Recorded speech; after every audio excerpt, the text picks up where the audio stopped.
அஇஅதிமுகவுக்கு ஓ பன்னீர்செல்வம் இழைத்த துரோகத்தையும் திமுகவினரின் சதிச் செயலையும் முறியடித்து அஇஅதிமுக பொதுச் செயலாளர் சின்னம்மா வழிகாட்டுதலின் பேரில் மாண்புமிகு புரட்சித் தலைவி அம்மா வழியில் செயல்படும் அரசு அமைக்கப்பட்டிருப்பதை அடுத்து கழக சட்டமன்ற உறுப்பினர்கள் மற்றும் அமைச்சர்களுக்கு அவர்களது தொகுதிகளில் பொதுமக்கள் உற்சாக வரவேற்பு அளித்து தங்கள் பேராதரவை தெரிவித்து வருகின்றனர்.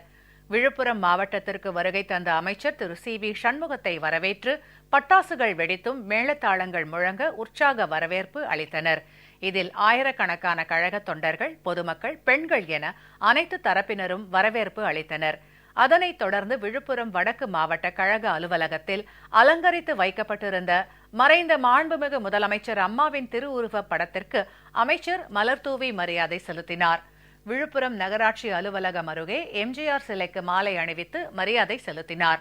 மறைந்த மாண்புமிகு முதலமைச்சர் அம்மா தொடங்கி வைத்த விலையில்லா மிதிவண்டிகள் வழங்கும் திட்டத்தின் கீழ் திருச்சி மாநகரில் உள்ள ER மேல்நிலைப்பள்ளி, டவுன்ஹால் அரசு மேல்நிலைப்பள்ளி உள்ளிட்ட 7 அரசு மற்றும் அரசு உதவி பெறும் பள்ளிகளைச் சேர்ந்த 1585 மாணவ மாணவிகளுக்கு விலையில்லா மிதிவண்டிகளை அமைச்சர்கள் திரு வெல்லமண்டி என் நடராஜன், திருமதி எஸ் வளர்மதி ஆகியோர் வழங்கினர்.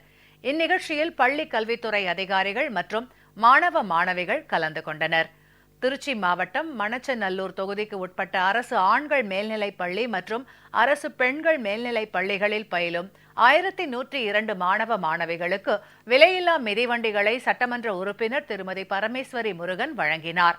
தூத்துக்குடி மாநகராட்சியில் உள்ள 8 வார்டுகள், ஒட்டப்பிடாரம் சட்டமன்ற தொகுதிக்கு உட்பட்ட வார்டுகளில் நடைபெற்று வரும் குடிநீர் திட்டம் மற்றும் சாலை பணிகள் குறித்து சட்டமன்ற உறுப்பினர் சுந்தரராஜ் மாநகராட்சி ஆணையருடன் ஆய்வு மேற்கொண்டார்.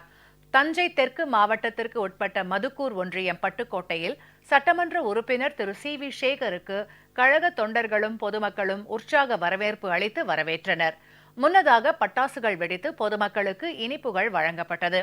இதனைத் தொடர்ந்து பேரறிஞர் அண்ணா, புரட்சித் தலைவர் எம்ஜிஆர் திருவுருவச் சிலைகளுக்கு மாலை அணிவித்து மரியாதை செலுத்தினார்.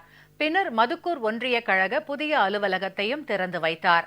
வேலூர் மாவட்டம் KV குப்பம் அரசு ஆண்கள் மற்றும் பெண்கள் மேல்நிலைப் பள்ளிகள், செஞ்சி, லத்தேரி, வடுகந்தாங்கல், குடியாத்தம் உள்ளிட்ட பகுதிகளில் உள்ள அரசு மற்றும் அரசு உதவி பெறும் பள்ளிகளில் பயிலும் 943 மாணவ மாணவிகளுக்கு விலையில்லா மிதிவண்டிகளை சட்டமன்ற உறுப்பினர்கள் திரு ஜி. லோகநாதன், NG. பார்த்திபன் ஆகியோர் வழங்கினர். இந்த நிகழ்ச்சியில் மாணவ மாணவிகள், ஆசிரியர்கள் உள்ளிட்டோர் கலந்து கொண்டனர்.